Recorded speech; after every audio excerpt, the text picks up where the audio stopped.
porque el Señor al que ama disciplina y azota a todo el que recibe por hijo.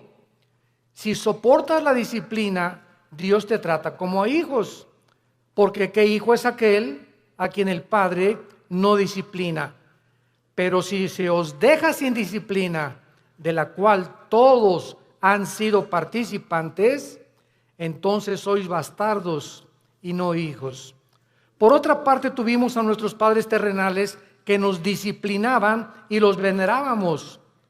¿Por qué no obedeceremos mucho mejor al Padre de los Espíritus y viviremos? Y aquellos, ciertamente por pocos días, nos disciplinaban como a ellos les parecía, pero para lo que nos es provechoso, para que participemos de su santidad. Es verdad que ninguna disciplina al presente parece ser causa de gozo, sino de tristeza, pero después da fruto apacible de justicia a los que en ella han sido ejercitados. Este es uno de los pasajes más ilustrativos de la Biblia, de la forma como Dios trata a todos nosotros, a todos los que nos llamamos cristianos por su gracia y su misericordia. Desgraciadamente, muchos cristianos creen equivocadamente que puedes seguir viviendo una vida cristiana de negligencia espiritual, sin preocuparte por discipularte, ni estudiar seriamente la Biblia, ni tener diario devocionales, ni tampoco una vida consistente de oración. Sin embargo, muchas de estas personas que tratan de vivir esta vida, estos cristianos, ignoran, como por eso comienza diciendo que ya se les olvidó, la exhortación que vas a ser disciplinado si no vives de acuerdo a la forma como Dios ha diseñado para que vivas. Pero vamos a ver en este estudio en qué consiste esta disciplina. ¿Cuáles son las bendiciones tan grandes, tan enormes, que los cristianos se están perdiendo por vivir esa clase de vida? Y podemos preguntarnos también, ¿estos cristianos tendrán consecuencias después de la muerte? Porque tendrán consecuencias en esta vida y hay consecuencias después de la muerte también. O sea, que todos vamos a llegar al cielo y todos vamos a ser recompensados de la misma manera. ¿Qué cosa es lo que Dios usa como disciplina a los cristianos que le han querido abandonar? A los cristianos que le han dicho, Señor, en 3 meses nos vemos. Déjame irme de vacaciones y reventarme en las vacaciones, etcétera, etcétera. Y después de la Navidad te vuelvo a ver. En enero tengo una cita contigo en la iglesia, Señor. El primer domingo comenzamos otra vez la vida cristiana. ¿Cuánto tiempo cree un cristiano o cristiana, desde luego, que puedes vivir sin que Dios haga algo para regresar otra vez a tener la comunión con Él? Vamos a ver todas estas respuestas en la Biblia y vamos a comenzar con la apostasía. La palabra apostasía, apistemia en el griego, significa salirse del camino, apartarse del camino o vulgarmente brincarse las trancas. O sea, la Biblia diseña a la iglesia como un corral donde Cristo es el pastor, nosotros las ovejas, y cuando una oveja se quiere saltar del corral, pues ¿qué pasa, verdad? Pues es que yo quiero encontrar otros pastos, engañada de que fuera del corral hay mejores pastos o mejor vida, lo cual es completamente mentira, porque fuera del corral están los lobos esperando comerse las ovejas. Dice el cuento que había una ovejita que le llamaban la rebelde de Tlanepantla. Y esta ovejita se brincó una vez el corral y fue el pastor por ella y se la trajo cargando. Y se brincó 2 veces el corral y el pastor fue por ella. Y la tercera vez que esta ovejita de Tlanepantla se brincó el corral, entonces el pastor fue y le rompió una pata a propósito.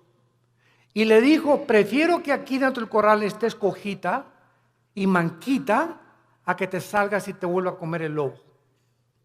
Entonces muchas veces Dios tiene que recurrir, como lo vamos a ver, a disciplinas extremas, que son muy raras veces. Pero Dios prefiere 1000 veces, y Cristo lo dijo en Marcos con estas palabras: es mejor que entres al cielo cojo y ciego y manco, a que entres entero y te vayas al infierno. Veamos pues entonces que dentro de la apostasía hay 2 clases de apóstatas. Esto es muy importante. La Biblia nos advierte claramente que mientras más nos acerquemos al final de la segunda venida de Jesucristo, aumentará la tendencia a abandonar los principios cristianos. La presión del mundo sobre la iglesia, sobre tu vida y sobre mi vida, ejercerá dentro de ti por no estar lo suficientemente blindados, por no tener las suficientes convicciones firmes en nuestro corazón de lo que creemos, que vamos a ser seducidos por el mundo. En Mateo 24:12, Cristo dijo, por haberse multiplicado la maldad, como en el siglo XXI hemos llegado al último grado de maldad. ¿Saben ustedes cuál es el último grado de maldad? Llamarle a lo bueno malo y a lo malo bueno.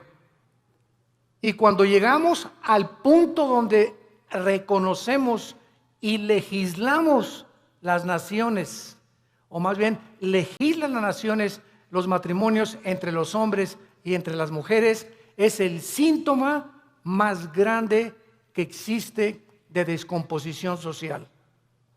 ¿Por qué? Porque la familia es el fundamento de la sociedad. Es el núcleo y la fuerza de un país. Y cuando ya 2 hombres creen que pueden tener y hasta llegar al grado de adoptar hijos, porque ellos no pueden tenerlos desde luego, pero eso sí reconocen que las mujeres paren hijos, ¿verdad?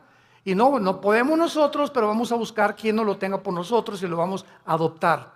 Entonces cuando llegamos a ese punto donde ya se está destruyendo psicológica, mental, emocional, sentimentalmente, las vidas de los niños, que son los que dijo Cristo, el que haga tropezar a un niño, más le vale que se amarre una piedra aquí en el cuello de molino y se eche al río y se ahogue con la piedra, porque dejad que los niños se acerquen a mí, porque de ellos es el reino de los cielos.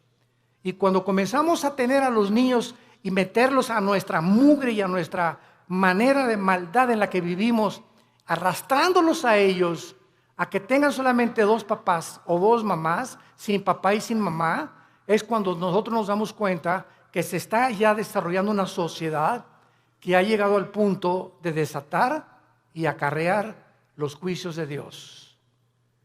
Entonces la Biblia nos muestra claramente que esta maldad iba a aumentar. En 2 Timoteo capítulo 3 dice, vendrán tiempos peligrosos. Y esta palabra peligrosos, alepos, en el griego, significa feroces. Y solamente en todo el Nuevo Testamento se usa esta palabra, alepos, que se tradujo en 2 Timoteo, peligrosos, y en los evangelios se usa con los endemoniados. Cuando la Biblia describe al endemoniado gadareno, dice que era de aspecto feroz, o sea, alepos. Y vemos cuando dice Pablo en 2 Timoteo 3, del 1 al 5, vendrán tiempos de que los demonios van a aumentar su ataque contra los seres humanos, y habrá hombres amadores de sí mismos, intemperantes, orgullosos, sin afecto natural, con odio a los padres, sin respeto a la autoridad, etcétera, etcétera. Entonces la Biblia nos pinta un panorama que estamos ya entrando a ese lugar, a esa plataforma, a esta dimensión en la que el mundo va a ejercer más y más presión contra nosotros y muchos se van a apartar. Y esta palabra apostasía, como vimos, es salirse del camino, apartarse de la verdad o seguir otro curso revelado. Por ejemplo, en Hechos 5:37, hablando de un líder de una secta, dice que se los llevó en pos de sí. Esta es la palabra que se usa para apostasía. Cuando algo o alguien te saca, un amigo, una amiga, la pornografía, la homosexualidad, las adicciones, las drogas, el alcohol, cuando cualquier cosa en el mundo te jala y te aparta del camino de la verdad, del camino de la santidad, del camino de la justicia, se llama apostasía. Has apostatado. Ahora bien, hay dos clases de apóstatas. Esto es muy importante. Hay cristianos que son apóstatas por un tiempo. Y hay apóstatas que nunca fueron cristianos, pero que entraron a la iglesia por un tiempo y después se apartaron. ¿Cuál es la diferencia entre el cristiano que apostató y el que es apóstata para siempre? Como lo vamos a ver a continuación. La diferencia está en que si tú eres un cristiano y te has apartado del camino y eres hijo y eres hija de Dios, pau, y te viene duro. Dios te hace regresar. De la oreja nos trae de regreso. Pero si eres una persona que jamás recibiste a Cristo, pero fuiste a los estudios bíblicos y fuiste a los desayunos y tal vez algún día que hiciste una decisión por Cristo, pero realmente tus convicciones no eran firmes ni profundas, te vas a apartar del Señor, pero la diferencia está en que tú nunca vas a regresar al camino. Entonces, el cristiano que se aparta, Dios lo regresa por las buenas y por las malas, y lo vamos a ver. A muchos Dios inclusive prefiere llevárselos a casa antes de que sigan lejos de Él. Entonces vamos a ver que hay cristianos que se mueren antes de que Dios termine su programa con sus vidas. Hay cristianos que se mueren antes de que acaben la misión que Dios les dio, porque solo Dios sabe que has llegado al colmo y no te vas a arrepentir, pero como eres hijo y la salvación no se puede perder, te lleva a casa antes de tiempo. Veamos en primer lugar algunos ejemplos de los apóstatas que nunca fueron salvos. Juan capítulo 13, el clásico ejemplo de Judas. Es increíble que yo he escuchado varias veces a muchas personas predicar o enseñar que Judas perdió la salvación por el amor de Dios. O sea, que fue salvo, pero que perdió la salvación. Vamos a ver qué dice la Biblia. En Juan capítulo 13, versículo 10 y 11. Ya Cristo está a punto de entrar a la cruz y al huerto de Getsemaní. Y les dice, el que está lavado no necesita lavarse, sino lavarse los pies, pues está todo limpio. Eso le estaba hablando a todos los apóstoles que eran salvos, que eran cristianos, como todos nosotros. El momento que recibes a Cristo, ¿quién nos lava? Dice la Biblia en Efesios 5 que es la palabra de Dios la que nos lava y la sangre de Cristo, ¿verdad? Y ahora, ya siendo cristianos, Dios nos da la responsabilidad de nosotros seguirnos lavando. O sea, si cometemos un pecado, la sangre de Cristo, que es tan fresca como cuando nos salvó Dios, nos limpia de todo pecado. Entonces, un cristiano tiene que estar continuamente metiéndose a la regadera, porque diario se nos pega la contaminación del mundo, lo que oyes en tu oficina, con tus amigos, en la escuela, en la universidad, chistes groseros, un programa grosero, desnudos en la televisión, desnudos en el cine. Todo eso entra a nuestra alma y nos ensucia, nos contamina. Y esta suciedad la tenemos que estar sacando para mantener no la salvación, la comunión con Dios. Ustedes están lavados, pero no necesitan sino lavarse, ¿verdad?, los pies. Y vosotros limpios estáis, aunque no todos. O sea, había alguien ahí dentro del grupo de Cristo que no había sido nunca lavado. ustedes sí están lavados y ahora necesitan sola, pero hay alguien entre ustedes que no está lavado, porque sabía a quién le iba a entregar. Por eso dijo, no están limpios todos. Judas nunca fue limpiado de sus pecados, jamás. Versículo 18. No hablo de todos vosotros, yo sé a quienes he elegido, mas para que se cumpla la escritura, el que come pan conmigo levantó contra mí su calcañar. Capítulo 17 de San Juan. Nos brincamos al capítulo 17 y aquí ya Cristo lo aclara, tan transparente como la luz y el sol. Dice Juan 17, versículo 12. Cuando estaba yo con ellos, o sea, Cristo está orando al Padre, está dirigiéndole estas palabras al Padre. Cuando estaba yo con ellos en el mundo, yo los guardaba en mi nombre. A los que me diste, yo los guardé. Y ninguno de ellos se perdió, sino el hijo de perdición, para que la escritura se cumpliese. O sea, nunca Judas estuvo bajo el cuidado de Cristo. Nunca, jamás. Los guardó de Satanás y los guardó del mal. Cuando vino Satanás a atacar a Pedro, ¿se acuerdan? Que le dijo Cristo, oye, Satanás ha pedido tu alma para zarandearte. Y Pedro, muy macho, no, yo no me voy hasta la muerte contigo. Espérame, Pedro, el gallo va a cantar 3 veces y tú me vas a negar. Entonces, Pedro y Judas, los dos, traicionaron a Cristo. Los dos le volvieron la cara a Cristo, porque Pedro negó a Cristo 3 veces. ¿Y cuál fue la diferencia? Que cuando Pedro le negó, vean esto, cuando Pedro negó a Cristo, en ese momento Cristo se encontraba como a 10 metros de Pedro.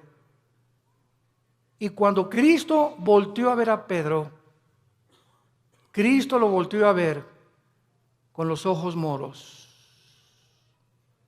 Ya había sido golpeado Cristo.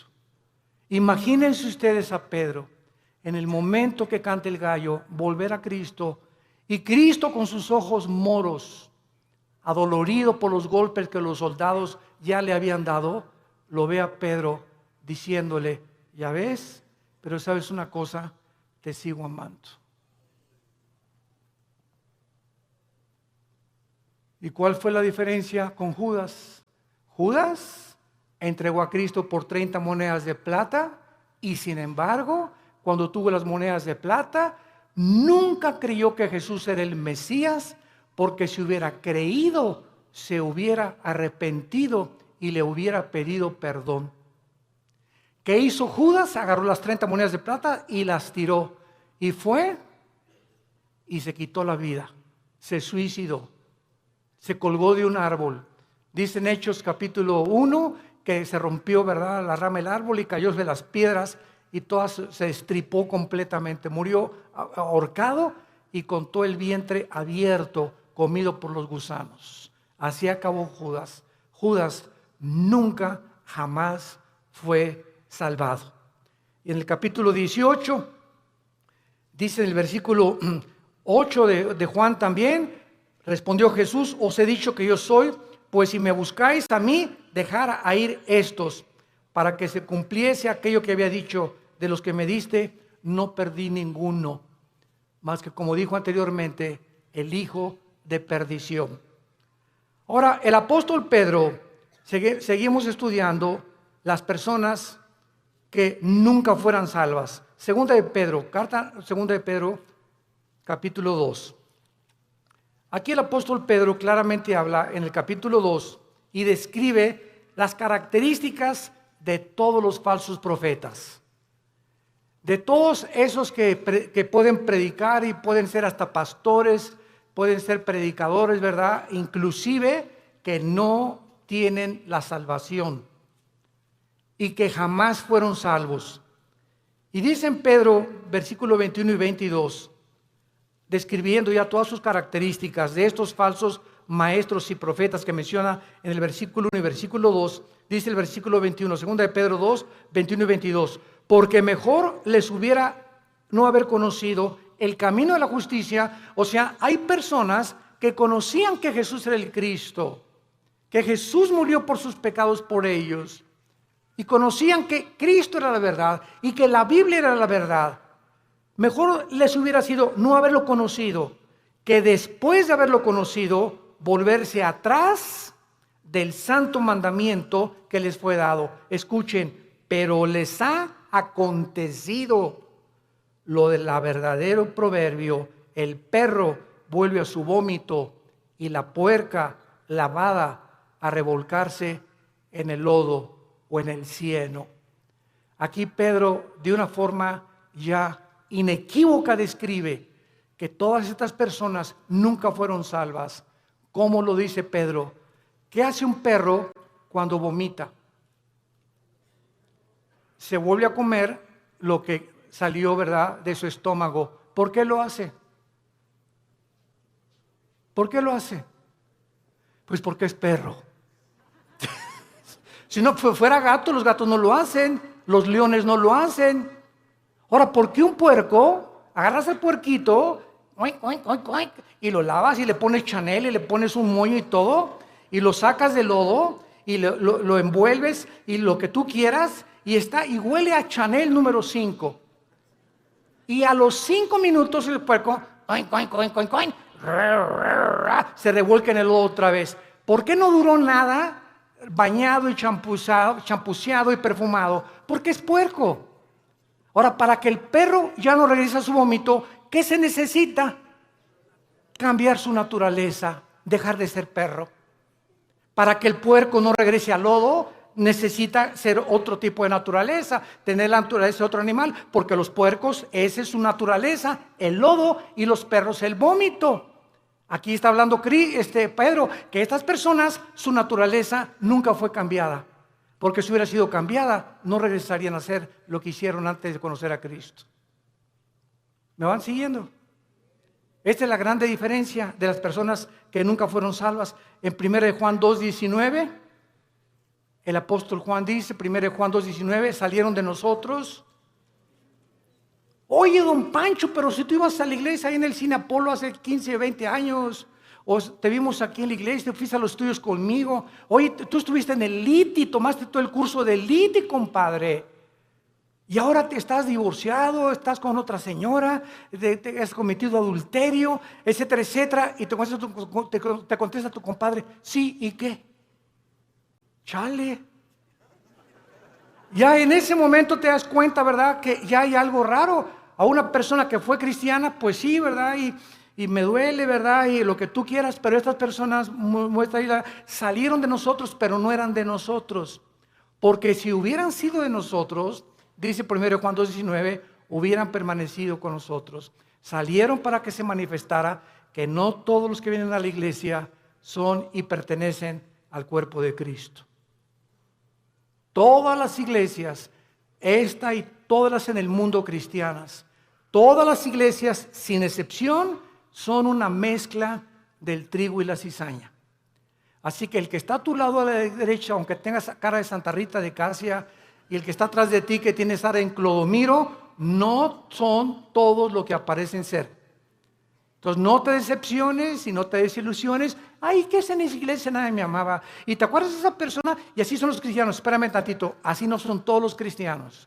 Si un avión se cae con un piloto porque iba borracho, no significa que todos los pilotos de American Airlines son borrachos. Si un carro de carrera choca, no significa que todos son tan tontos como el que chocó. Entonces no puedes generalizar. Entonces tenemos que entender eso. La iglesia es una mezcla y no todos son lo que son. Hay un remanente en todas las iglesias de verdaderos hijos e hijas de Dios. Y solo el tiempo dirá verdaderamente quiénes son los que permanecieron hasta el final. Muy bien, veamos ahora los que son salvos. Proverbios capítulo 3, los apóstatas que son salvos, pero que regresan porque son hijos de Dios, y Dios hay su promesa: al que ama, disciplina, Y si no hay disciplina es porque nunca fuiste hijo de Dios. Por eso sigues haciendo lo que te da la gana. Porque si fueras hijo de Dios o hija de Dios, ¿desde cuándo Dios que ya te hubiera surtido? Y bien surtido. Pero sigues igual de hace 1 o 2 años precisamente porque nunca has pertenecido a la familia de Dios. Dice en Proverbios 3, versículo 11 y 12, no menosprecies, hijo mío, le está hablando a sus hijos, el castigo de Jehová, ni te fatigues de su corrección, porque Jehová al que ama castiga como al padre a quien quiere. Vamos a ver que en el Antiguo Testamento los castigos eran diferentes de los castigos del Nuevo Testamento. Y Dios trataba de una forma a los cristianos, porque no eran cristianos, ¿verdad? Cristiano significa lleno del Espíritu. A las personas que formaban parte del pacto abrámico y a los que no formaban parte del pacto abrámico davídico palestino. Entonces era muy diferente, lo vamos a ver más adelante. Veamos ahora en Lucas 15, ¿se acuerdan del hijo pródigo? Bueno, dice la Biblia, un padre tenía 2 hijos, todo el mundo conoce esta historia del 11 en adelante. Y de repente uno de los hijos le dice, oye viejo, dame toda la herencia, échame mis centavitos que me pertenecen. En el antiguo Oriente, un muchacho que hacía eso, quedaba desheredado. Porque era el peor pecado que pudiera hacer, dame el dinero. No era hasta que el padre se moría que podía dar la herencia. Pero este muchacho ya quería quemarse la herencia. Y le dice al padre, dame mi herencia. Y el padre respeta su libre albedrío. Respeta su decisión. Aquí está, hijo, tu herencia. Y el hijo se fue, como todos sabemos en la historia, y desperdició sus bienes y a las discos, en chavas, en por acá, en bailongos, etcétera, etcétera, y que el cha-cha-cha, y que el twist, y que por acá. Y entonces se acabó el dinero y comenzó a buscar trabajo y no encontró trabajo. Había ya deteriorado su salud y encontró trabajo alimentando puercos. Alimentando puercos. Y entonces fíjense ustedes, estando el hijo pródigo en la condición en la que se encontraba, alimentando puercos, de repente algo pasó en su vida. ¡Pum! Algo lo hizo despertar y ver la realidad de lo que él había hecho. Y no en todos, a muchos Dios los deja.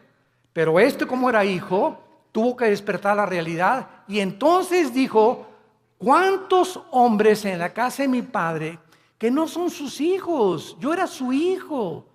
Los obreros de mi padre tienen cama, tienen comida, buena comida. Y yo que soy hijo estoy alimentando puercos. Esto haré. Ahí está la conciencia que no todos tienen. Porque la tuvo él, porque era hijo. Esto haré. Regresaré e iré con mi padre y le pediré perdón.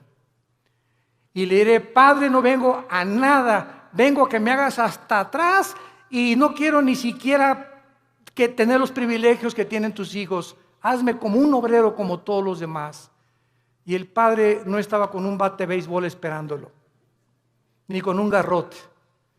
El padre se retrata en la Biblia, en este pasaje, que siempre todos los días, con sus brazos abiertos, mirando al horizonte, siempre esperando y sabiendo que como era su hijo, tenía que regresar algún día. Y Dios sabe que nosotros, cuando nos alejamos de Él, siempre nos está esperando a que regresemos. Que le pidamos perdón, porque nos ama, está enamorado de nosotros. Dios está enamorado de nosotros. No te imaginas cuánto te ama Dios. Que dio a su hijo. A su hijo lo dio por ti y por mí, para que tú y yo jamás nos alejemos ya de Él. Y cuando nos alejamos, Él prefiere 1000 veces dejarte cojo o manco, hacer algo para que regreses, porque eres su hijo. Y nunca, nunca, nunca nadie nos podrá separar de Él. Nadie, porque somos sus hijos. Y el padre gritó, traigan el mejor becerro y vamos a hacer una fiesta, y traigan un anillo y pónganselo en el dedo, y traigan las mejores ropas, que significa la justicia de Cristo. Y entonces, ¿por qué el hijo regresó? Porque nunca perdió su calidad de hijo, nunca. Y este es un ejemplo clásico de una persona que es hijo, se aleja de Dios, pero regresa a Dios, porque somos hijos, tenemos que regresar. Tarde o temprano nos convence Dios para regresar con Él. Y si no nos regresamos, y si lo que nos hace Dios para regresarnos no nos sirve, nos prefiere llevar a casa, antes de que el camino sea blasfemado por tu culpa o por mi culpa. Veamos otro ejemplo en 1 Corintios 5, vamos al Nuevo Testamento. 1 Corintios 5. Aquí está un caso tremendo de un muchacho que pues no era como nosotros, ¿verdad? Nosotros tenemos la Biblia completa. La iglesia de Corinto era la iglesia más carnal de todas las iglesias del Nuevo Testamento, pero eso sí, tenían todos los dones, pero eran carnales. Dice 1 Corintios 5, de cierto se oye, dice Pablo escribiéndoles, que hay entre ustedes fornicación. O sea, me han llegado noticias de que en la iglesia hay inmoralidad. Y tal inmoralidad o tal fornicación, cual ni aún se nombra entre los gentiles, o sea, ni en las personas del mundo, tanto que alguno tiene la mujer de su padre. O sea, había un miembro en la iglesia de Corinto que estaba teniendo relaciones con su madrastra, con la mujer de su papá. Y dice Pablo, y ustedes, les habla a los líderes, están envanecidos. ¿No debieran más bien haberse lamentado para que fuera quitado de en medio de vosotros el que cometió tal acción? O sea, Pablo dice, oigan, ¿por qué no han reaccionado?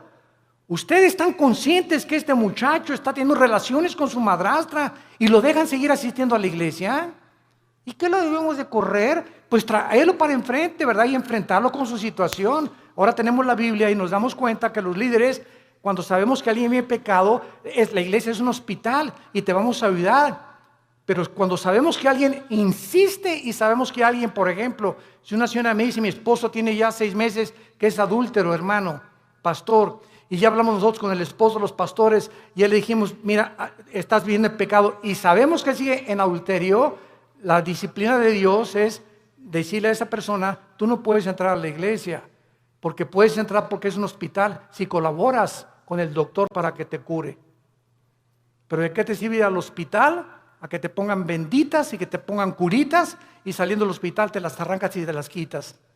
Y regresas con el doctor, oiga, ya le he puesto 3 curitas, pues es que no me gustan, entonces ¿para qué vienes conmigo?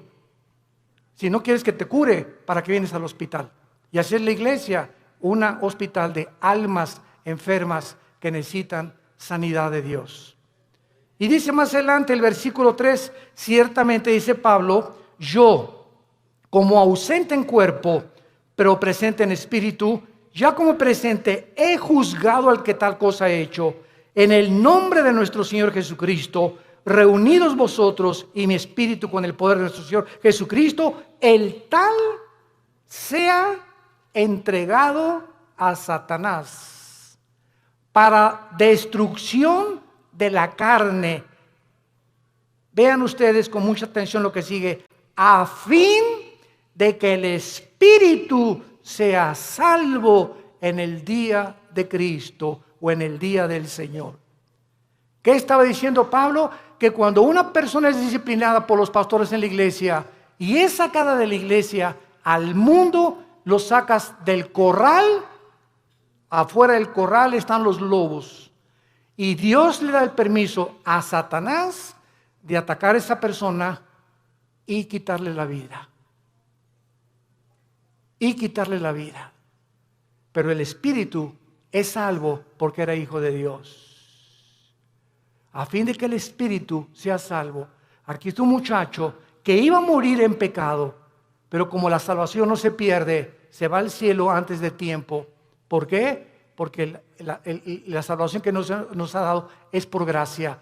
para que nosotros seamos salvos y entendamos esto, no puede haber ninguna obra buena antes de la salvación, ni ninguna obra buena después de la salvación, para que nosotros seamos mantenidos siendo salvos. Cuando alguien me dice que la salvación se puede perder, les digo, bueno, es que tú no has entendido el pacto de Dios. Antes de Cristo, ¿cómo fuiste salvado? ¿Qué hiciste para ser salvo? Nada, no hizo nada y Dios te salvó. Bueno, ya eres salvo. Y ahora me dices que ahora me tengo que hacer buenas obras para mantener mi salvación. No, de ninguna manera. Si hay alguna sola obra que tú hagas para decir que esas obras están manteniendo en el camino de la salvación, entonces ya estás atrayendo mérito sobre tu vida y le robas la gloria a Dios. Las buenas obras que hacemos después de que somos salvos no son para mantener la salvación, son como el fruto de nuestra santificación. Efesios 2:10, porque para buenas obras hemos sido llamados, las cuales preparó Dios de antemano para que anduviéramos en ellas. Entonces las buenas obras que yo hago después de Jesucristo implican y dan testimonio que soy hijo de Dios, pero no hago buenas obras, ni me porto bien para decirme, Señor, ya pequé, ya perdí la salvación, ya perdí el nuevo nacimiento, mañana nazco de nuevo, ¿verdad? O ya pequé, el Espíritu Santo ya me selló, pero ya se fue porque ya perdí la salvación, pero el año que entra que regrese a ti, me vuelves a sellar, ¿verdad? Imagínense ustedes este estado tan absurdo espiritual de una persona. Entonces, si pierdes la salvación, ya no vuelves a ser renacido de nuevo, ya regresaste a la eternidad, otra vez al estado en que te encuentras. ¿Puede un bebé que nazca regresar al vientre de su madre otra vez? Imagínate, no me gusta aquí afuera, mejor me regreso adentro. Y el bebé lo meten dentro de la panza de la mamá, ¿verdad? De la matriz de la mamá. Es absurdo, es exactamente la salvación. Veamos otro ejemplo en Santiago capítulo 5, de personas que son cristianas, pero pecaron, pero están en peligro muy grave de ser disciplinados por Dios. Santiago 5, versículo 19 y 20. Hermanos, ¿a quién le está hablando? A hermanos, a cristianos. Si alguno entre vosotros, o sea, entre los hermanos, se ha extraviado, o sea, se ha salido del camino o ha apostatado de la verdad y alguno le hace volver, sepa que el que haga volver al pecador del error de su camino, salvará ¿de qué? De muerte un alma y cubrirá multitud de pecados. Esto es lo que vamos a ver en 1 Juan 5, lo vamos a ver.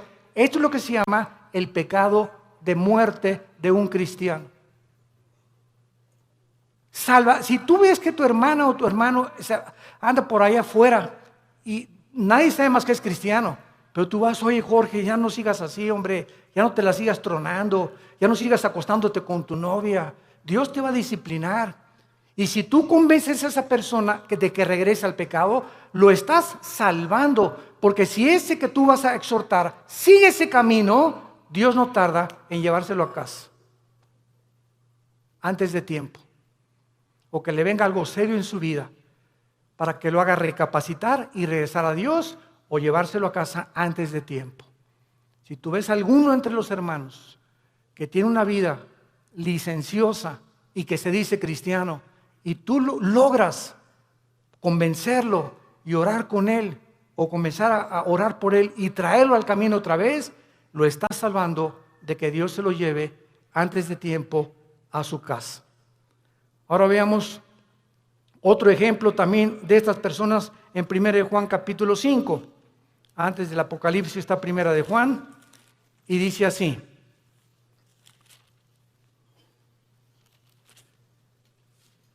1 Juan capítulo 5, versículo 16. Si alguno viere ¿a quién? A su hermano, otra vez a un cristiano. Si alguno viera a su hermano cometer pecado que no sea de muerte, pedirá a Dios y le dará vida. Esto es, para los que cometen pecado que no sea de muerte. Hay pecado de muerte por el cual yo pido que no se pida, o por el cual yo digo que no se pida. Vean ustedes la diferencia. Hay cristianos que solo Dios sabe que aunque tú vayas y los exhortes, no van a regresar a Dios, pero son cristianos. Están tan endurecidos y tan aferrados al adulterio o a esto, o a la fornicación o a aquello, que solo Dios sabe que, porque solamente Dios conoce el corazón, que no van a regresar. Y entonces hay muchas personas que Dios sabe que no van a regresar y ya no les pone a los demás hermanos orar por él. Así que mientras tú tengas ganas de orar por alguien, significa que ese pecado no es de muerte todavía. Pero cuando ya no sientes orar por nadie o por esas personas que andan en pecado y tú ya tienes 1 mes o 2 meses que no oras por ellos, es porque el Espíritu Santo ya no te los ha puesto, porque ya no tarda Dios en llevárselos a casa. Esas son las personas que son salvas, pero que han cometido el pecado de muerte. Ahora veamos algunas causas espirituales por las cuales los cristianos se apartan de Dios. He apartado 4 principales razones. La primera es la persecución. Juan capítulo 15, 18 al 19. Si el mundo los aborrece, sepan, nos está hablando los hijos de Dios, que el mundo me aborreció a mí. Si tú eres cristiano y regresas a tu casa y ya con el pastor, ay pastor, pues desde que me convertí, ya mis padres no me quieren y en la escuela se hacen burla de mí, bla, bla, bla, etcétera, etcétera. Pues, ¿qué creías entonces? Dios nos llamó no solamente a creer en Él, sino a padecer por Él también. Ahora, ¿no quieres que te persigan? ¿No quieres ser diferente a los demás? ¿No quieres que nadie te calumnie, ni que nadie haga chismes contra tu vida? No hay ningún problema. Únete al grupo de ellos y no seas diferente. Pero si eres diferente, te van a perseguir y te van a calumniar y nos van a inventar cosas contra nosotros, porque el mundo odia a Cristo y nos odia a nosotros, que somos sus representantes. Y esta persecución hace la que mucha gente, no, pues yo prefiero mejor, no. Y contestas, ¿es cierto que tú eres cristiano y que andas con los aleluyos? No, mira, bueno, soy cristiano, pero no soy exagerado, no estoy así en un extremo. Estoy conociendo a Cristo, y comienzas a poner pretextos y a avergonzarte y decirles, sí, ¿y qué? ¿Te gustó? ¿No les gustó? Qué bueno, me da mucho gusto, me da tristeza como ustedes viven. He encontrado a mi Salvador. ¿Por qué nos habíamos de avergonzar de aquel que en la cruz dio su vida desnudo por nosotros? Él no se avergonzó por nosotros. ¿Y tú te avergüenzas de Él porque tu familia te persigue, porque eres diferente a tu familia? Entonces, esta persecución hace que muchos se alejen del Señor. Número 2, la negligencia de la palabra de Dios. Hebreos capítulo 2. Ya la Biblia no la lees desde hace 2, 3 semanas. Ya la lees allá nomás el domingo. Ya no tienes un devocional diario con el Señor. Y dice Hebreos 2. Por tanto, es necesario que con más diligencia atendamos las cosas que hemos oído. No sea que nos deslicemos. Porque si la palabra dicha por medio de los ángeles fue firme, y toda transgresión y desobediencia recibió justa retribución, ¿cómo escaparemos nosotros si descuidamos una salvación tan grande, la cual, habiendo sido anunciada primeramente por el Señor, nos fue confirmada por los que lo oyeron? Esta frase, ¿cómo escaparemos nosotros si descuidamos la salvación? Muchos la han atribuido a que si se pierde la salvación, nos está hablando Dios, ¿cómo escaparemos de su disciplina? Lee también Hebreos 12. Al que ama, Dios disciplina, y si no hay disciplina no eres hijo, eres bastardo. Entonces, ¿cómo escaparemos? ¿Cómo crees que te vas a escapar de Dios habiendo sido cristiano ya? Si tú descuidas tu vida devocional con Dios. Número 3, la amargura. Hebreos 12:15. La amargura es otra causa de alejarse de Dios. Mirad bien, Hebreos 12:15. que ninguno de ustedes deje de alcanzar la gracia de Dios. Qué tremendo. Dejar de alcanzar la gracia de Dios. ¿Cómo? Que brotando alguna raíz de amargura te estorbe y por ella contamines a muchos. Esto está tremendo, ¿eh? Hermano en Cristo, hermana en Cristo, tú y yo no podemos darnos el lujo de odiar a nadie. Hayan hecho lo que nos hayan hecho. No podemos darnos el lujo de tener rencor contra nadie. Hayan hecho lo que te hayan hecho.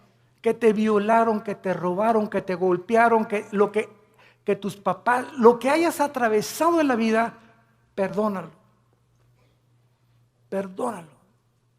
Perdónalo. Que no puedo perdonarle, cae de rodillas, Señor, díselo, no puedo perdonar. Gracias, hija, porque eres honesta. Padre, si tú no me das el poder de perdonar a Pancho o a Lucrecia o a Carlita, etcétera, etcétera, o al perro que me mordió, no tengo la capacidad de perdonar. Pero si tú eres cristiano y estás en tu corazón en este momento que me escuchas, tienes algo contra alguien que te ha lastimado en el pasado, ten mucho cuidado, porque el rencor se vuelve en amargura. Y cuando un cristiano está amargado, cierra el cielo. Cierra el cielo. ¿Qué es la gracia? No es la gracia santificante, no es la gracia salvífica, está hablando de la gracia santificante. ¿Qué es la gracia? Diario el cristiano necesita poder de Dios, diario necesito el poder de Dios al venir a su palabra para que me dé el poder de vivir para Él. Porque separado de Él yo no puedo hacer nada. Entonces la amargura me bloquea la gracia de Dios y me quedo sin poder. Me quedo en mi propio poder, en mi propia carne, porque algo está bloqueando que Dios me ayude y me saque del pozo de la desesperación, de la red en que he caído, de la trampa que te pusieron. ¿Qué cosa es? La amargura. Es el más grande veneno en la vida de un cristiano. Y número 4, el amor al dinero. Primera de Timoteo 6, versículo 10. Porque raíz de todos los males no es el dinero, es el amor al dinero. Gracias a Dios por las familias ricas y los millonarios, porque la obra de Dios tiene que sostenerse. Si no hay dinero, no hay misioneros. Si no hay dinero, no hay construcciones. Si no hay dinero, no hay televisión. Si no hay dinero, no hay viajes. El dinero no es malo. El malo es amar lo que tú tienes. Cuando tú amas más lo que tú tienes que la obra de Dios, te va a hacer que te alejes de Dios. Dijo Cristo en Marcos, hablando de la parábola del sembrador, pero muchos, el afán del mundo y de las riquezas entran y ahogan la palabra y nunca das fruto. Estas son las razones por las cuales tú puedes alejarte de Dios. Ahora veamos rápidamente en 2 Samuel 7 las consecuencias que sufrieron en el Antiguo Testamento los que eran y pertenecían al pueblo de Dios. O sea, los que tenían garantizada ya la salvación. De forma diferente a la de nosotros, porque no tenían el bautismo del Espíritu Santo, pero la forma en que eran de Dios. 2 Samuel capítulo 7. Veamos la disciplina de Salomón. La Biblia menciona 3 consecuencias principales del pecado en un cristiano. Número 1, la disciplina.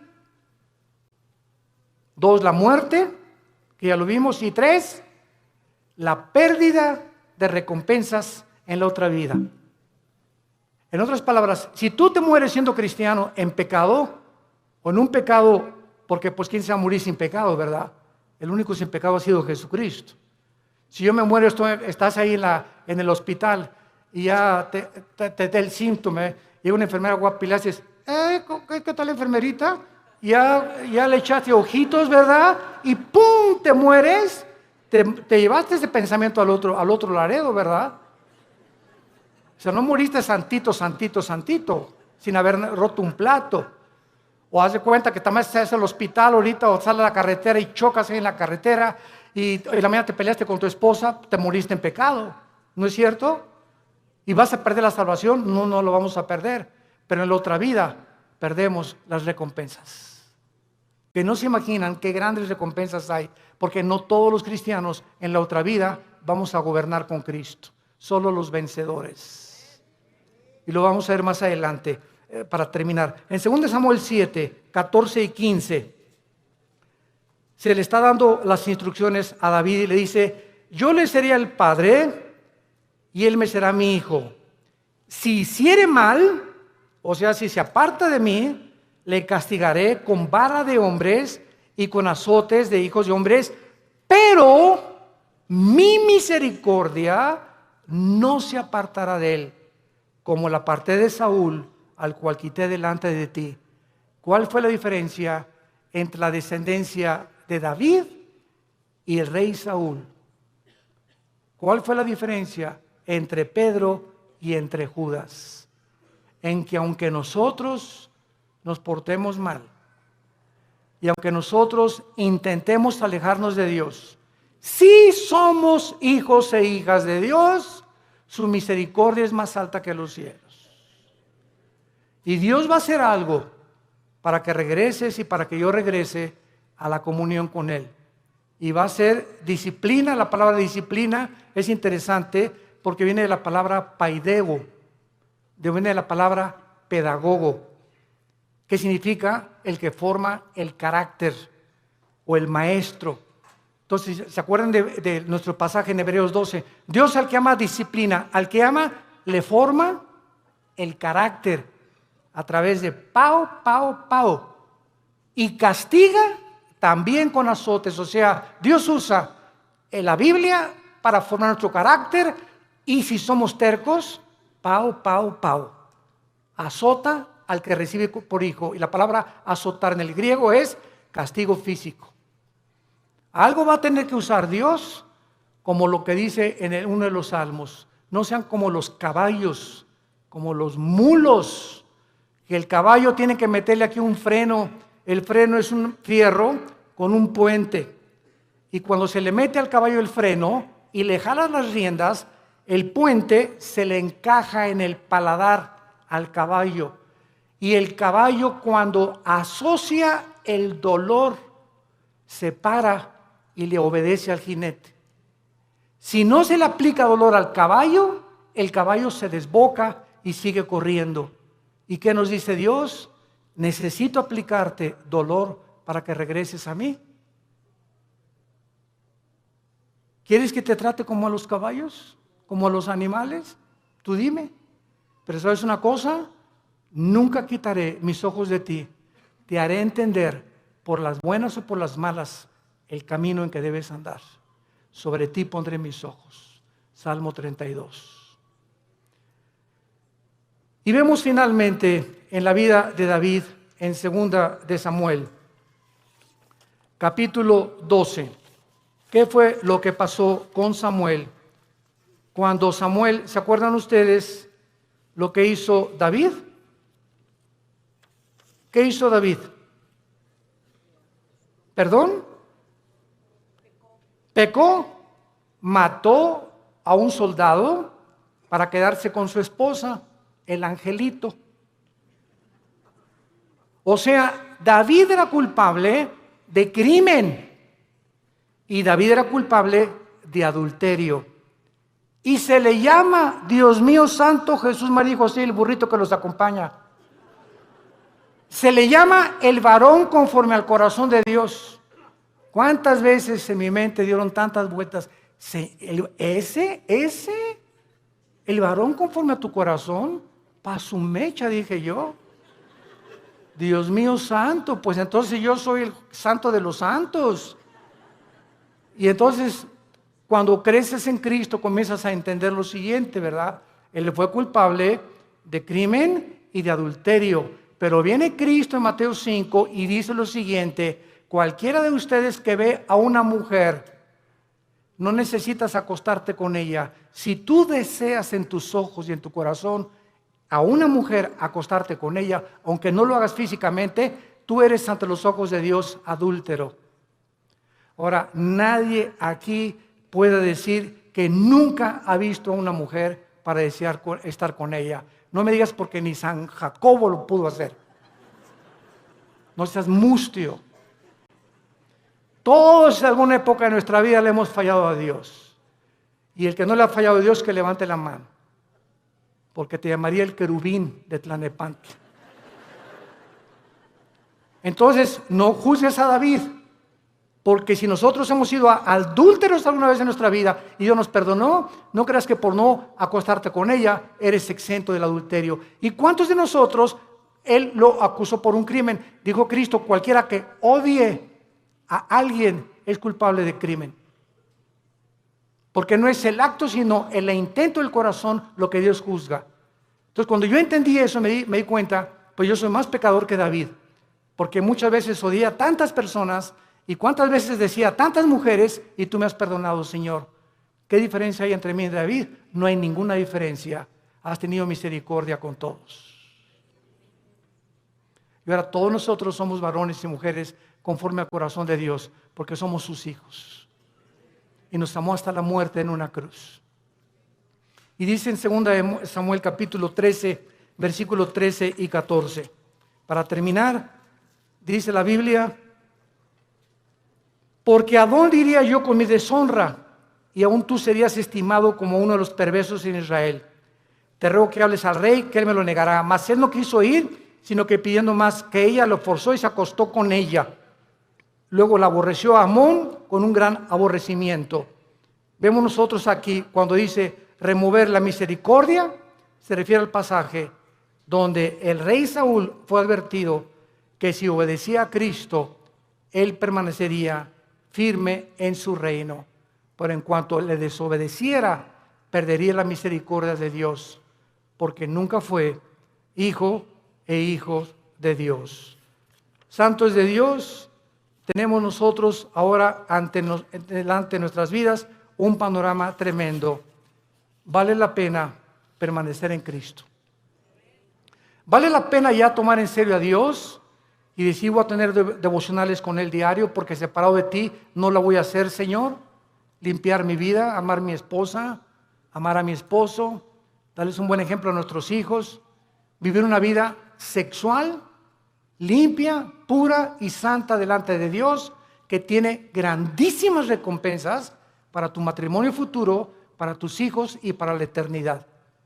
Y acabamos con Apocalipsis capítulo 20, donde comprobamos las recompensas finales de que no todos los cristianos, aunque dicen, aunque de panzazo me vaya al cielo, con 6 de calificación, con eso me conformo.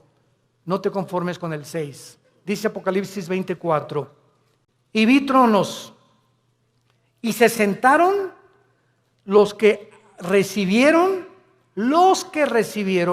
facultad de juzgar. Y vi las almas de los decapitados por causa del testimonio de Jesucristo y por la palabra de Dios, los que no habían adorado a la bestia ni a su imagen, y que no recibieron la marca en sus frentes ni en sus manos, y vivieron y reinaron con Cristo 1000 años. Vi tronos y se sentaron solamente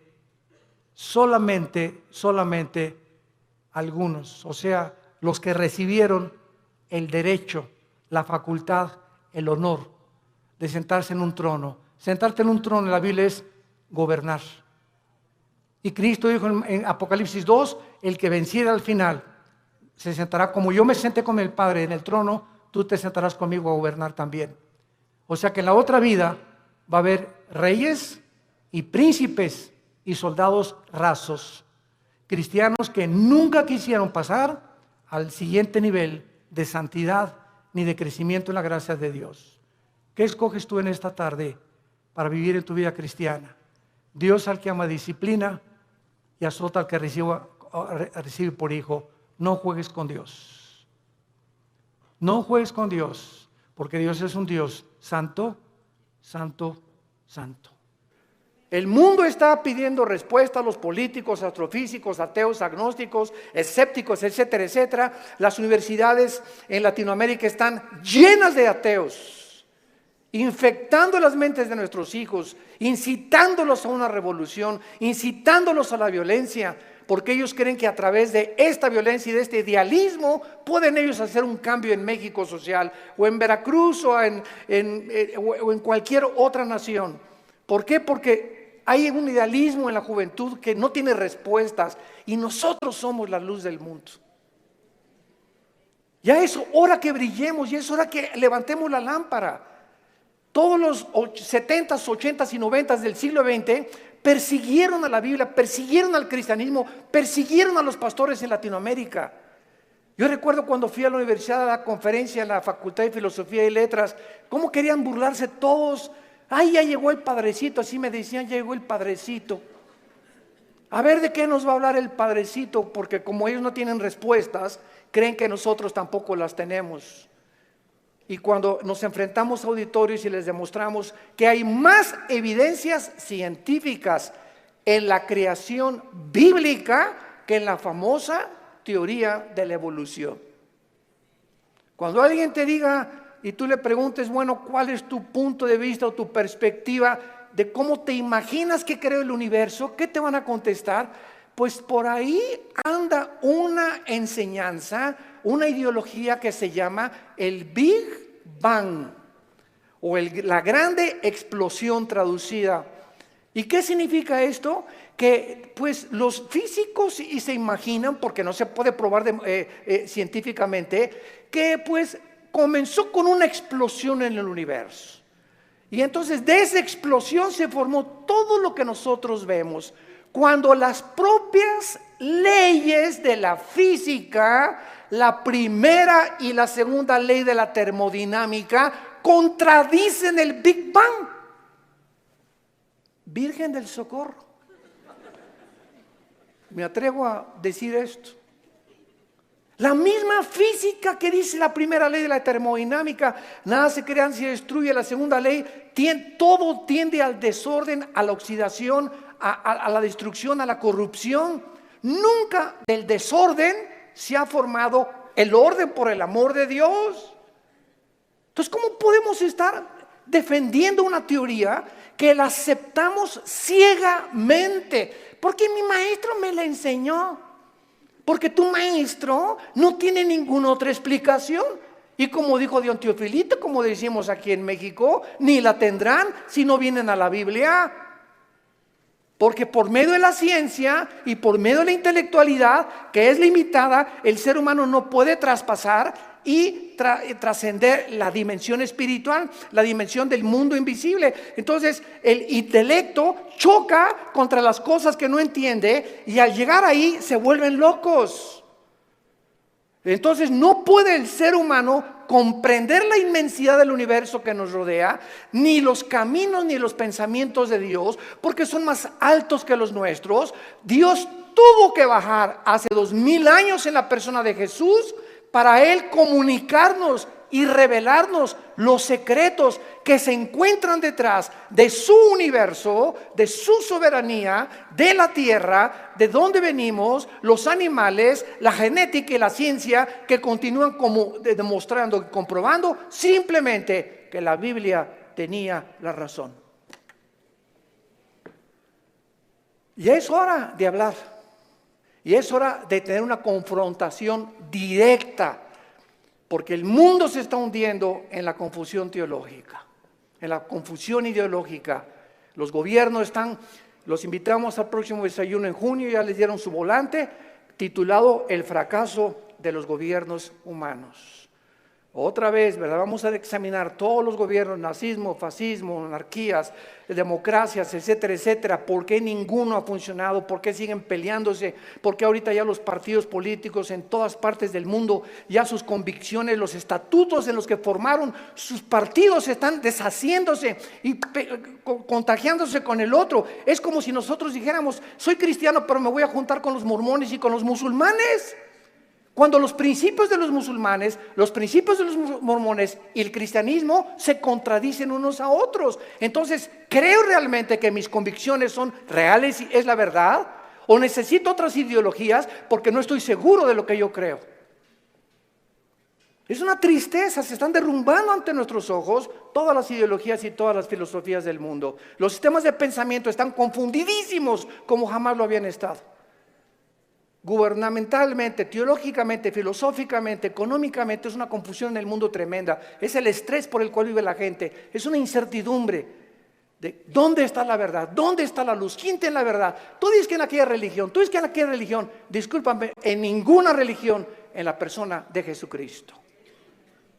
Porque tú puedes tener X religión sin tener la verdad, ni tener al Hijo de Dios en tu vida.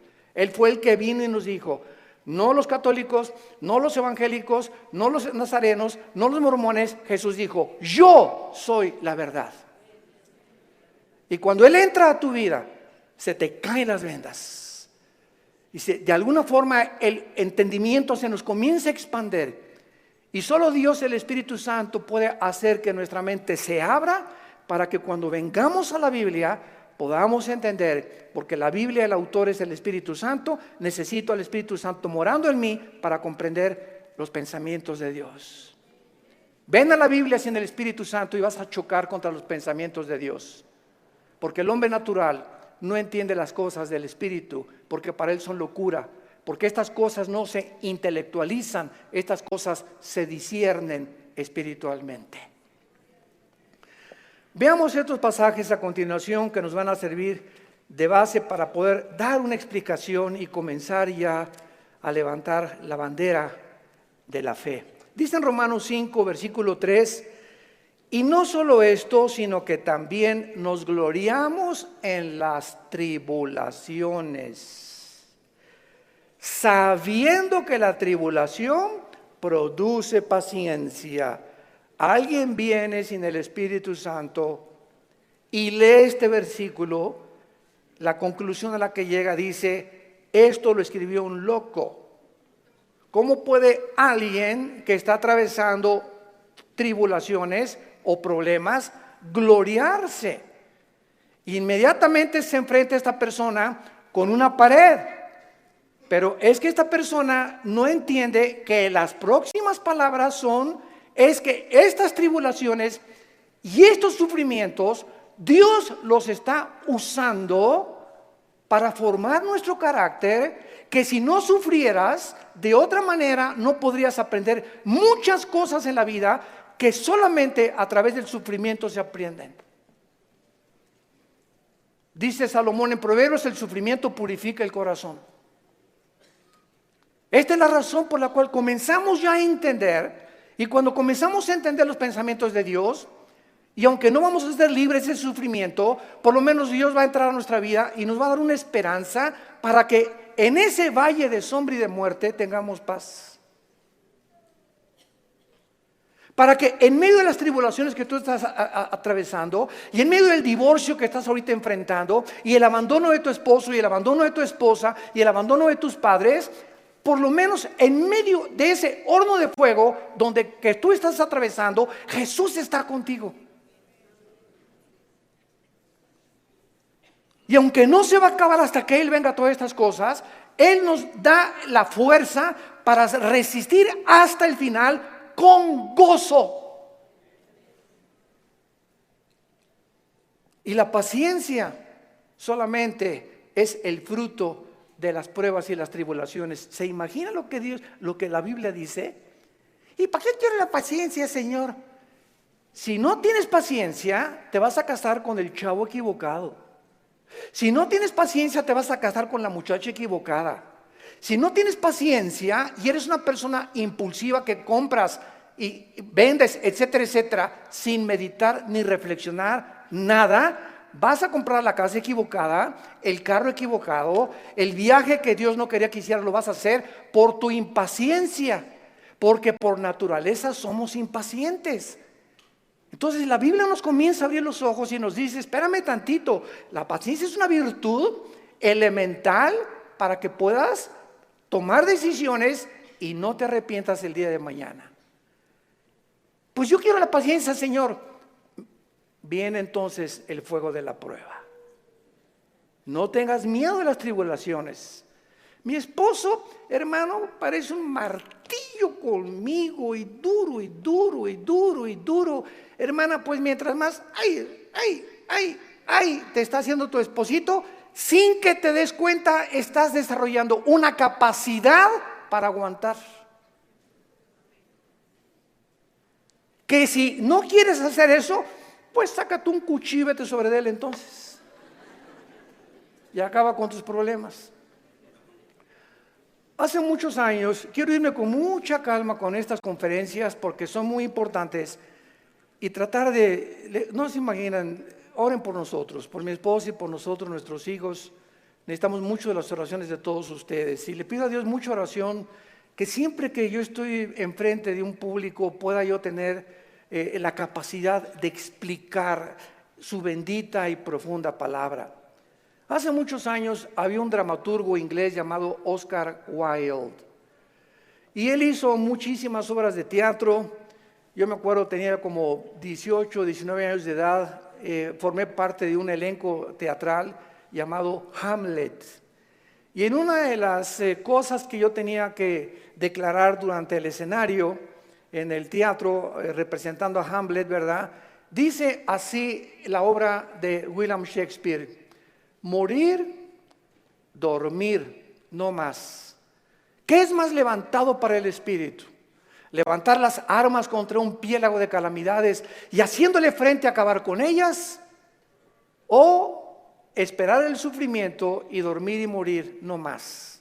En otras palabras, este dramaturgo, que no era cristiano, pero creía en Dios, Oscar Wilde, y tenía problemas morales, ¿verdad? No nos vamos a meter con eso ahorita. Oscar Wilde pudo entender que en la vida es o mueres o vives. Ahora, escojo vivir, aguántate. Le decía a mi papá, no chille, agarre piedras. Estamos vivos, no es Disneylandia, por el amor de Dios, ya madura. No es Reino Aventura. No estamos en el milenio todavía, estamos en un mundo de una raza humana caída, donde hay pecado, muerte, oscuridad, sombras, tristeza, enfermedades, violencia, etcétera, etcétera. Y vamos a través de esta serie a explicar por qué permitió Dios esto. Y nos vamos a dar cuenta, cuando veamos la explicación de Dios, vamos a levantar las manos, te voy a decir: Señor, profunda es tu sabiduría y tu gracia y tu misericordia. Cuán profundos son tus pensamientos. Y yo era como era porque no entendía. Ahora entiendo, Señor, y te alabo y te bendigo. Y va a venir una paz sobre tu vida que sobrepase el entendimiento, que te va a dar la fortaleza de seguir viviendo para Jesús. Y este es el propósito de esta serie que he tratado de preparar para todos ustedes y los que nos escuchan. Las tribulaciones nos producen paciencia. Necesitamos la paciencia. La segunda es Santiago capítulo 1, versículos 2 y 3. Santiago capítulo 1, 2 y 3. Hermanos míos, otra vez parecía que estuviera loco Santiago, de cual fumó.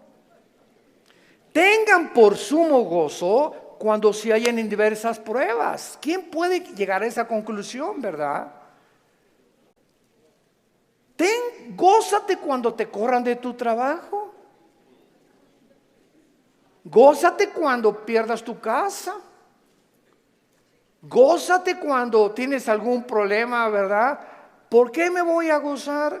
Porque esa prueba que estás atravesando está produciendo paciencia. Otra vez, Santiago está de acuerdo con Pablo para poder, con diferentes palabras, decirnos que las pruebas producen paciencia. Entonces tú llegas a tu casa con tu esposa.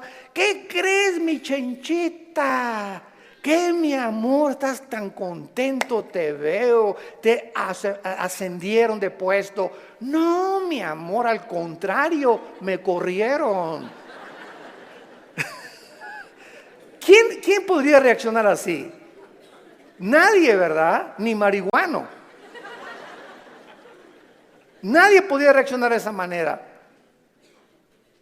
más que un cristiano que vive en el Espíritu. Y la esposa, oye, pero ¿sabes una cosa? Esto no es para que te pongas contento. Sí, mi amor, ¿sabes una cosa? Porque acuérdate de Romanos 8:28. Todas las cosas contribuyen para nuestro bien. Y no me corrieron porque haya sido ladrón, borracho, parrandero, jugador o defraudador. Me corrieron, ¿verdad? Por políticas, lo que tú quieras. Pero ¿sabes por qué me gozo, mi amor? Porque creo lo que dice la Biblia. Ahorita mi única reacción se había llegado: vieja, sácame la de don Julio reposado. Y vamos a ponernos los dos hasta atrás. Esta vida no vale gorro. Vamos a divertir. Que nada y que Dios ni qué cristianismo. Esa es la otra reacción. Y comenzar con la autolástima y comenzar a amargarte contra Dios. ¿Te das cuenta? Entonces, en lugar de que tomemos esa actitud, la Biblia nos muestra que nos enfrentemos a los problemas con otra actitud, porque cuando Dios ve que tú enfrentas esa actitud y que tú llegas a tu casa y Señor, gracias, te alabo, yo no entiendo por qué me corrieron, lo único que sé es que tu palabra dice, no desmayes, no tengas miedo, yo soy tu Dios, nunca te dejaré, nunca te abandonaré, y estoy seguro que viene un trabajo mucho mejor que el que yo tenía. En el momento en el que Dios ve desde el cielo que nuestra reacción aquí en la tierra es diferente a la de los demás seres humanos, Dios nos bendice.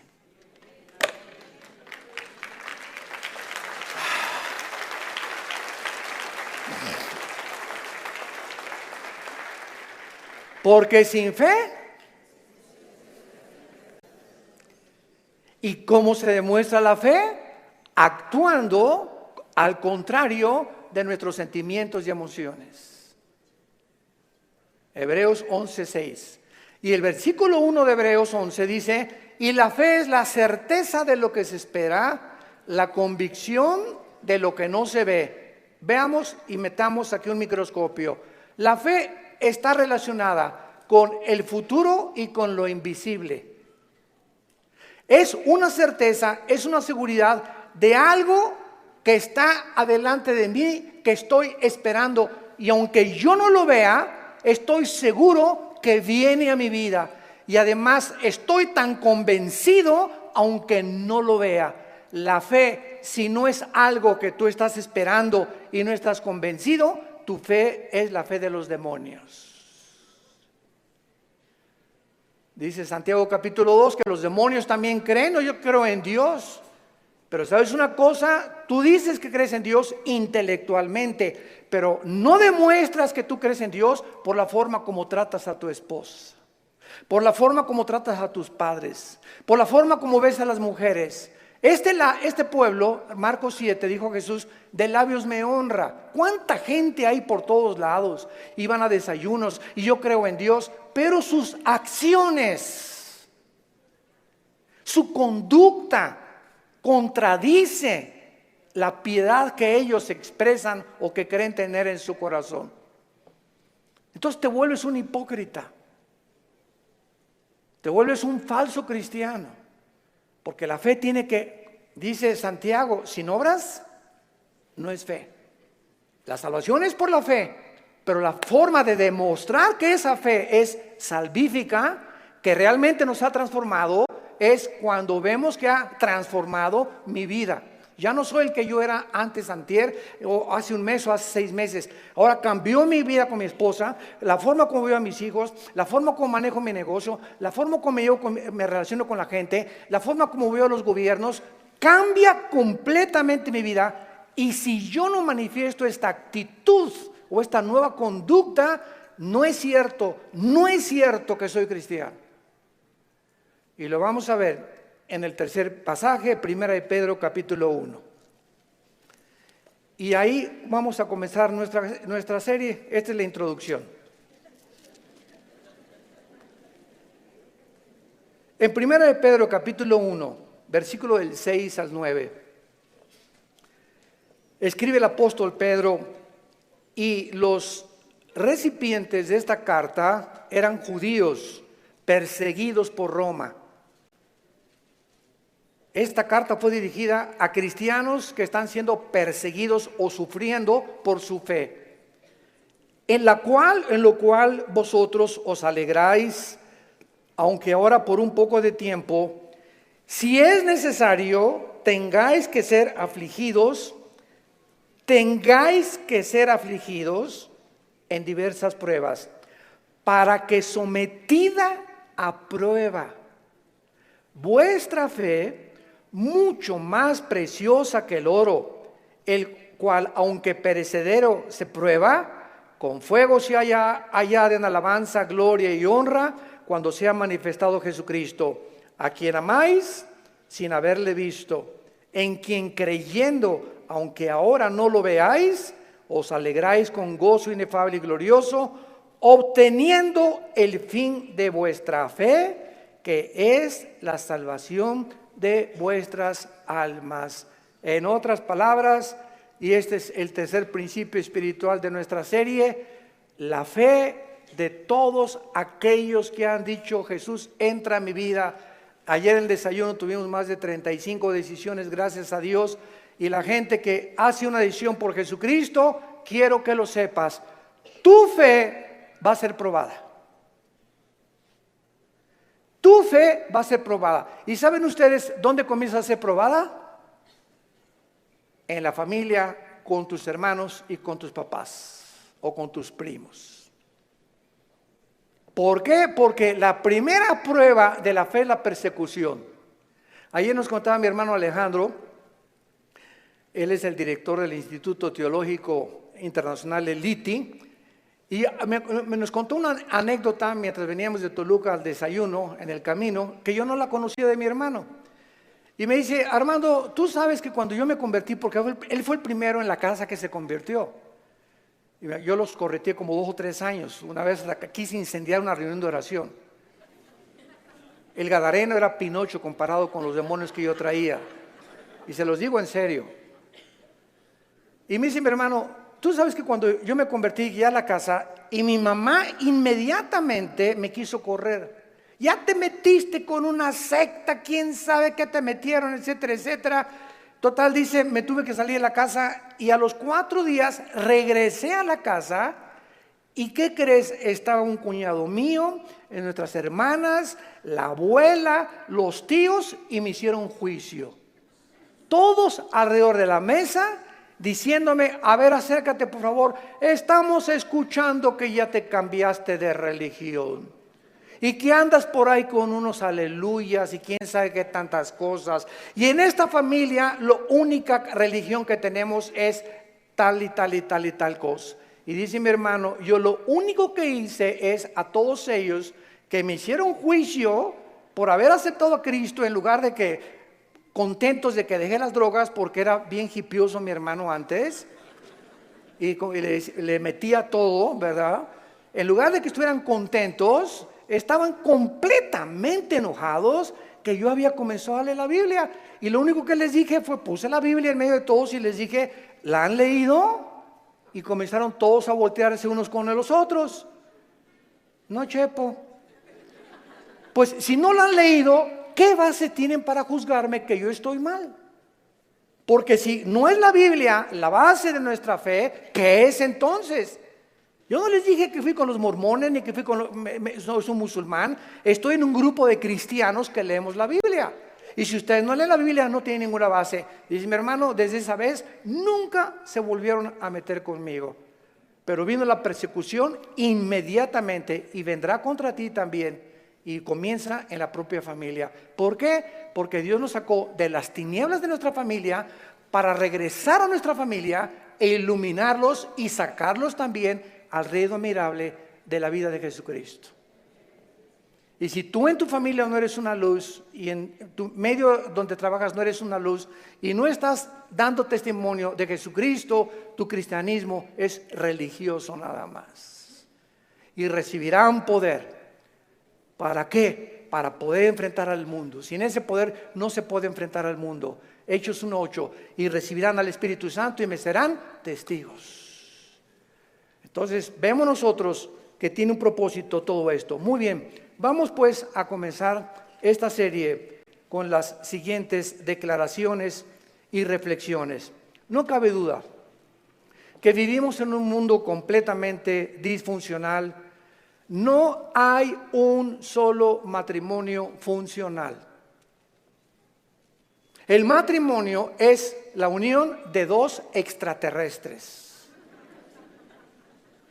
Pero por si fuera poco, 2 extraterrestres que ninguno se conoce ni se entiende el uno al otro. Y vas a tener 60 años de casado, como dijo un gran predicador hace algún tiempo en un estadio en Estados Unidos que lo escuché. Sí, yo tengo 60 años de casado más o menos y sigo sin entender a mi esposa. Y como dijo Dion Teofilito, ni las vamos a acabar de entender. Porque no nos manda Dios a entenderlas, nos manda Dios a amarlas. Entonces, cuando nosotros comprendemos esto, que no hay un matrimonio, o sea, no hay un matrimonio perfecto, es lo que quiero decir. No hay un matrimonio donde todo, en la luna de miel, John Travolta y se casó con esa muchacha que se parece a la Madonna y vamos a ser felices y qué guapo, ¿verdad? Y tiene coche. Todo eso desaparece después de la luna de miel. Comienzas a enfrentarte con una persona imperfecta de los pies a la cabeza. Peor todavía si no son cristianos. Si con cristianos se lucha y se sufre, imagínate no siendo cristianos, ¿no? Por eso hay tantos divorcios. Entonces te enfrentas con una persona, con una mujer que no sabes cómo tratarla, no sabes, de todo chilla, no sabes por qué chillan las mujeres de todo. Habla, parece perico de África como habla mi esposa. Es que a las mujeres Dios les dio esa capacidad de hablar hasta por los, quién sabe por dónde más. Hasta por los pies hablan las mujeres.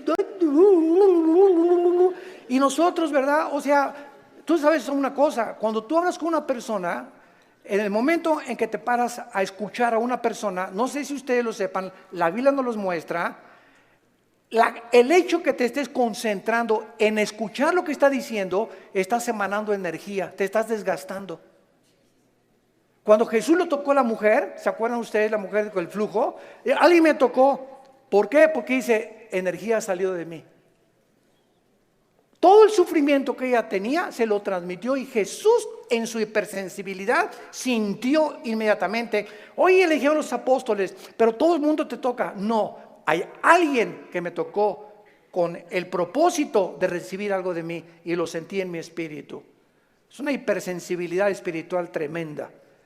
Pero cuando tú te sientas con alguien, entonces esta es la razón por la cual mujeres, los hombres nos sentamos y viene tu esposa y 15, 20 minutos y a los 10 minutos no tenemos la capacidad, yo no sé cuántos de ustedes sean superhéroes, ¿no? Pero la mayor parte de los hombres no tenemos la capacidad de oír más de 10, 15 minutos. Comenzamos, sí, amén, gloria a Dios, mi amor. Sí, es cierto, sí, te amo, tienes toda la razón, ¿no? Comenzamos ya con el avión, etcétera, etcétera. Pero ustedes las mujeres, mi esposa se junta con otra mujer, o cuando se juntan las pastoras, y 6 horas sin parar. Yo llego a los restaurantes, me recoges a las 7, sí voy a las 7, y ahí está, digo, oye, mi amor, te dejé a las 2 de la tarde, y sigues en la mesa platicando con ellas. Y se despiden y están en la puerta del restaurante, bye. Y en la noche llega y le siguen hablando por teléfono. Señor mío y Dios mío, Jesús, María y José y el burrito que los acompaña, así son. Dejémoslas, felicitémoslas, pero no las contradigamos, mucho menos, porque así las hizo Dios. Las mujeres tienen 7 días al mes que sus hormonas cambian drásticamente en la famosa menstruación. Y durante esos 7 días no te atrevas a decirle nada. No te atrevas a tocarla tampoco, ni sexualmente tampoco, porque está prohibido en la Biblia. Son tiempos en el que vuela la mosca y se ponen a llorar, hipersensibles. Es una semana en la que hay que yo te llevo el desayuno a tu cama, mi amor, yo le voy a lavar los trastes, yo te lavo la ropa del bebé o lo que sea, ¿verdad? Y comienza el hombre a entender la naturaleza femenina, que no estamos para que ellas nos sirvan, no son nuestras esclavas ni nuestras sirvientas. Y cuando comenzamos a darles lo que ellas necesitan, porque las comenzamos a comprender, es cuando vienen las bendiciones de Dios. Es cuando vienen las bendiciones de Dios. ¿Por qué estamos haciendo así? Y no somos mandilones, eso no es ser mandilón. lo hacemos porque Dios nos dice: ama a tu mujer como yo te amé desde la cruz, con un amor sacrificial. Y cuando yo veo sacrificarte por tu esposa, te voy a bendecir como no te imaginas. Porque el mal que le hagas a tu esposa se te regresa. Es como un boomerang. Se te regresa, dice en Efesios capítulo 5. Nadie aborreció su propia carne, sino que la cuida y la sustenta como Cristo a la iglesia. El daño, las groserías, los gritos, el adulterio mental que traes contra tu mujer, se te regresa y detiene las bendiciones de Dios. Y vas a comenzarte a encontrar desesperado, ya no te puedes gozar en las pruebas, ni en las tribulaciones, ya no tienes paz, ¿verdad? ¿Por qué? Porque necesitas otra vez venir a la cruz y pedirle perdón a Dios por la forma como has tratado a tu compañera, a tu amante, a tu esposa, a la madre de nuestros hijos. Ahí viene. ¿Por qué lo hacemos? Por la fe. Y sin esta fe es imposible que yo agrade a Dios. Vivimos un mundo disfuncional, tenemos que entender esto. Y todas estas circunstancias nos hacen volvernos a la pregunta, que es la que vamos a desarrollar en esta serie: ¿por qué Dios no detiene la maldad? Muy buena pregunta, muy válida filosóficamente. ¿Por qué Dios no detiene tanta destrucción y tantos sufrimientos? Es la pregunta que permanece en las mentes de la mayor parte del ateísmo. Y muchas veces no solamente los ateos, sino también de los mismos cristianos. La única diferencia, escuchen esto, señores ateos que nos escuchan, en cualquier programa que haya en el mundo de televisión o de radio o en cualquier foro, nunca a un ateo ni a un agnóstico le van a hacer estas preguntas, nos las van a hacer a nosotros. Porque los ateos no tienen respuestas. Y como no tienen respuestas, por eso se enojan contra Dios. Y por eso se amargan y por eso dicen que son ateos. Entonces, si el mundo va a cuestionar a algún ser humano para que le responda, no va a ir con los ateos, van a ir con nosotros. A ver, ¿tú qué te dices, cristianito? Dime esto y esto y esto. Hace mucho les conté un incidente que lo he repetido así. Una vez estaba platicando sobre el ateísmo en el Hotel María Isabel, salimos del desayuno hace algunos años y me aborda una persona en el elevador, pero así, ¿verdad? Usted es el señor Antonio, así, mucho gusto, ¿cómo está? Ya entramos al elevador juntos. Usted dice que Dios es todopoderoso, ¿verdad? Pero con esa actitud, ¿verdad? Usted dice que es todopoderoso, ¿verdad? Sí, efectivamente, Dios es todopoderoso. Y si es todopoderoso, ¿por qué no acaba con el diablo si él tiene poder? Y le contesto: porque comenzaría con usted.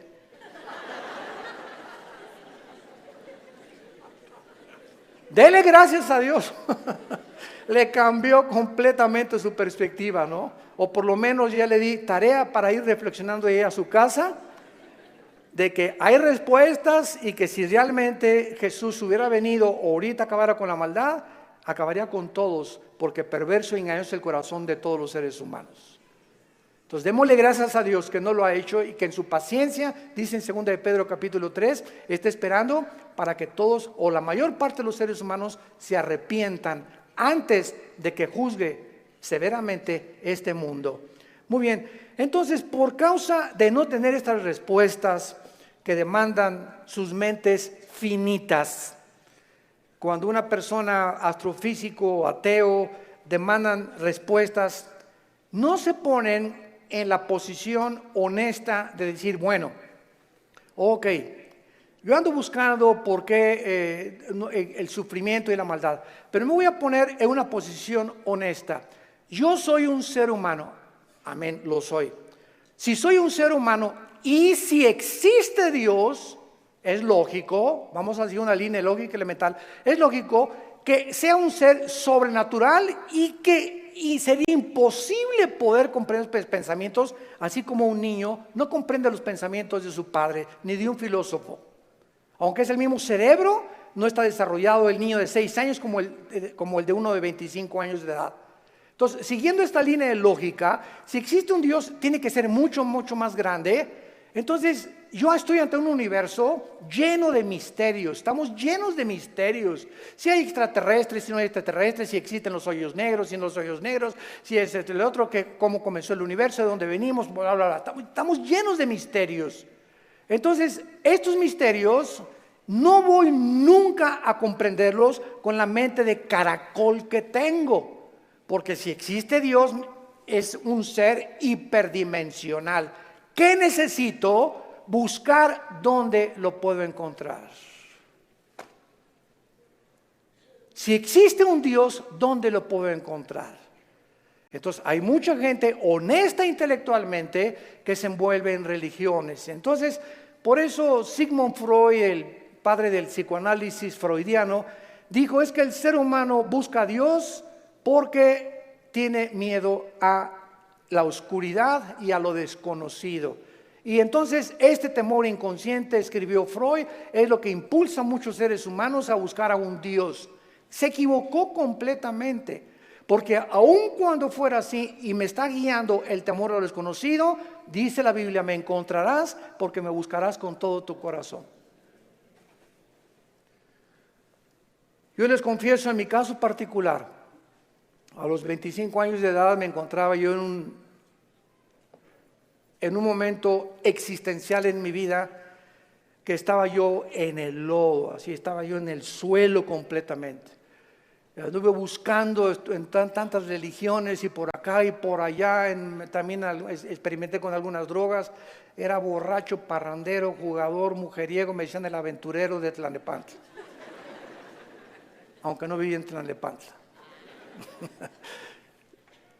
Y a través de esta crisis existencial, mi hermano ya se había convertido, mi hermano Alejandro, y caí de rodillas un día porque los amenacé. Llegaba mi hermano con los cristianos, Armando, arrepiéntete, mira, ustedes están locos. Y llegaban ahí, ¿verdad? Y hasta comenzaron a pelar, en ese tiempo se comenzaron a peinar como Jesús, así, y se ponían hasta unas túnicas blancas y me parecían locos, freaks, como le decimos en inglés, ¿no? Y dije, no, están más locos que nada, es la nueva onda, ¿verdad? Y peace and love y todo así, amorosos y todo, no me convencían. Hasta que llegó esta crisis existencial en mi vida, en la que ya no tuve más que hacer, intenté quitarme la vida 2 veces, ya no quería vivir, dije, no hay propósito, significado en mi vida. Y en esa crisis caí a las 4 o 5 de la mañana, recordando las palabras que siempre mi hermano, antes de irse a la casa, oraban por mí. Y esas oraciones que hacían por mí en la casa me llegaron a tocar las fibras más sin que yo lo supiera, movieron mi espíritu. Y me levantó el Señor, creo, a las 3, 4 de la mañana y caí de rodillas. Le dije, Dios, si tú existes, te necesito. No sé quién eres, pero yo te necesito si tú existes. Y si es verdad que es tu hijo, al quien tú escogiste y en quien el cual tenías tu complacencia y lo mandaste para que lo oyéramos a Jesús, no dijiste que oyéramos a Buda, ni a Mahatma Gandhi, ni a Mahoma. Tú dijiste a él oír. Si es Jesús, yo lo necesito en mi vida. Le hablé a mi hermano a las 4 de la mañana, pasó por mí a las 5 de la mañana, me llevó a la casa de un misionero bautista, con un corazón impresionante por el amor de las almas, y ahí estuve yo en un mes de febrero, marzo, ¿verdad?, de 1974, caí de rodillas junto al piano, que era un músico misionero, y le grité a Dios. Me comenzó con la Biblia, por cuanto todos han pecado y son apartados de la gloria de Dios, la paga del pecado es la muerte, Juan 3:16, Dios te ama, etcétera, etcétera.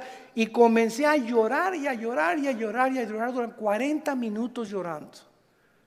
Y yo no sabía ni por qué lloraba, pero estaba llorando, sentía que eran capas que se me quitaban así encima. Y ahí quedé tirado todavía como media hora. Ya me dijo, el misionero me dijo, vamos a dejar a tu hermano aquí solo en mi estudio. Ya salí yo y sentí como que me habían quitado, ¿verdad?, todas las frustraciones y desilusiones y traiciones que traía y mentiras de todo lo que, programas virulentos que el mundo me puso. Y fue la forma en la que Jesús me dijo, ¿verdad?, tú eres a quien tú estás persiguiendo.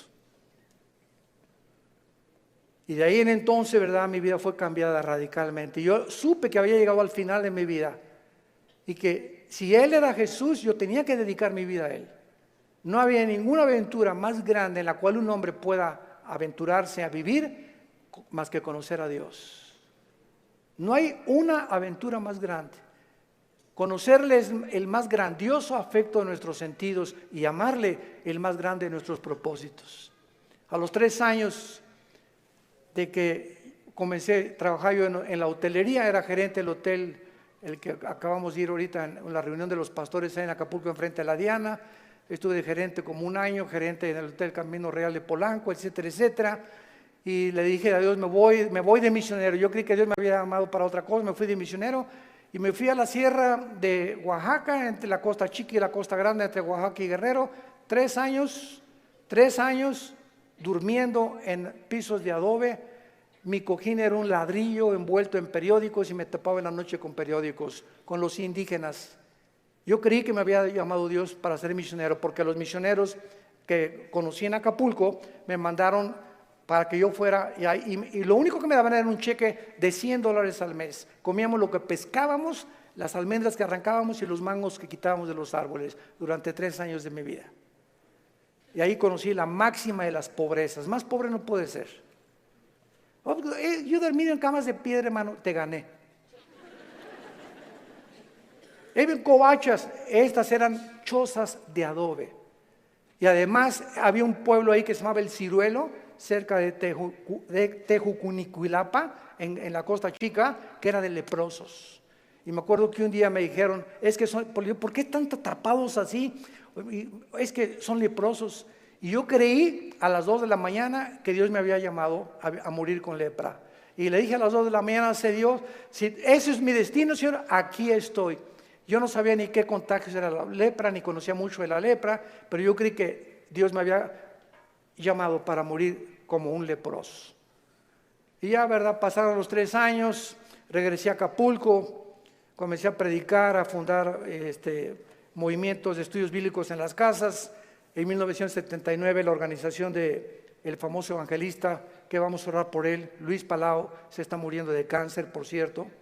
Tiene cáncer en los pulmones, Luis Palau. Me hablaron a formar parte del equipo de Luis Palau. Del 79, 80 y 81 estuve como evangelista por toda la República, todo Tabasco, Guerrero, Veracruz, pueblito en pueblito, predicando de choza en choza, pueblito. Nos corretearon, nos aventaron piedras, nos aventaron palos, me lastimaron 2 veces, me enfermé con malaria, me enfermé con calentura de 40 grados, etcétera, etcétera. Y todas estas fueron, ¿qué cosa? Pruebas. Dios estaba forjando carácter en mi vida, que era muy importante para lo que más tarde me tenía que enseñar. Y el secreto, quiero decirles a ustedes, el más grande secreto de la vida es no amargarte.